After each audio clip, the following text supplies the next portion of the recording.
Hey everyone, welcome to Clear Signals, your monthly dose of AV clarity, straight from the Almo Pro AV experts. We're your hosts. I'm Keith Mecutchen. And I'm John Wasko. And in this episode, we're diving into essentials, the unsung heroes of digital signage. Everything except the displays, pretty much, right? You have the mounts, cables, infrastructure, and remote management. We've got two rock stars joining us, Todd Heberlein and Nick Carnahan, who know this stuff inside and out. So let's start with Todd. Todd, tell us a little about your role at Almo. First, I'm going to say, now feel like I'm going to be chastised by Billy Idol because you call me a rock star. Corporate types are rock stars. Nobody's seen that commercial, then you're a little lost. I've been in the AV industry for about 25 years, went from sales to sales engineering. Now I'm the business development manager. One of my responsibilities is digital signage, and that's where our focus is today. Nick, how about you? Yeah. Hey, I'm Nick, and I was just going to point out that Todd said Billy Idol and then 25 years in the industry. So that's a good indicator that he's been in it for a while. I'm Nick. I'm the BDM for Legrand AV. I've been with Almo for like 3 years or so. Been with Legrand for going on 13 in some form or fashion. So started out as C2G selling cables, and here we are now. Nice. Well, we're happy to have you both. Todd, we're going to start with you with a little bit of behind the screen. When it comes to media players and we're looking for the best option for digital signage projects specifically, what's the best case to look for? And then when it comes to SOC versus external players, when is best to use what? Okay. Determine what the best player is or where to start. And honestly, we need to start out with the content, finding out what the content is, who the end user is, how they want to use it, and what their experience is the key. So, set up a call with me. I can help out. As far as SOC versus external, I'm going to be biased. I'm the BrightSign BDM, all external, although they do have their own internal stuff. I tend to lean that direction, but obviously there is a use case, but it comes down to each one's going to be a little bit different.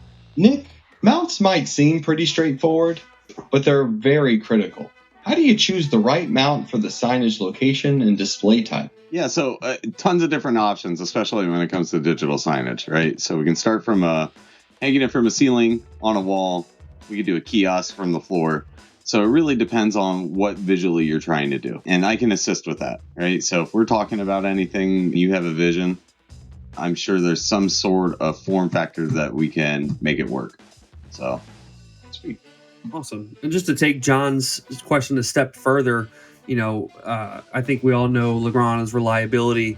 And when we're talking about reliability, cabling, power infrastructure, what do you need from a support standpoint when we're talking about digital signage? Yeah, huge thing, right? So we spend a lot of time setting up this digital signage network, and it's got to be reliable. So there's a couple different things that we want to look at, right? Accessibility being a big one, right? So when a system goes down or we need to update or anything along that lines, we want to make sure that it's accessible and easily able to do. A couple different options there. So we can either make it the mount accessible, or we can hook it into the network via something like a Middle Atlantic rack link. That way we can power management, power cycle, look at everything along that lines. And then cabling being huge, right? So if it's not just a cloud-based program or something small, but we need to make sure that the cables are reliable, make sure that everything's plugged in correctly, and then it's going to work for our 24/7.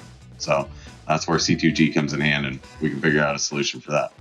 Sweet. Awesome. Todd, this one's back over to you. So what are the most common compatibility issues between signage components?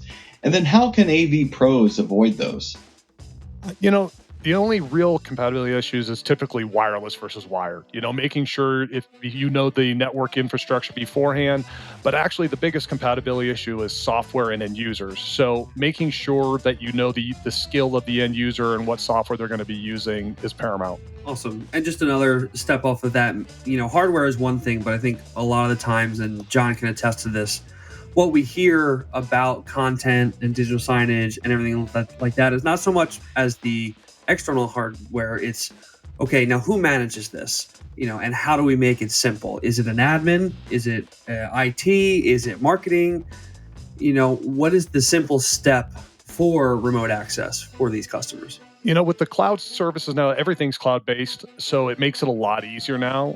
Making sure the right network's in place, obviously key, but test driving that software for the end user. I think that's the key component that a lot of times is missed. Awesome. So we're going to wrap it up. Got one last question for both of you. Nick, I'll let you take it first, but when everything's kind of dialed in and working perfectly, what does a clear signal mean to you? Clear signal for me is just that, right? We make sure that everything's cleaned up, right? Right cables, right mounts, right job. I think it comes down to getting the right people involved.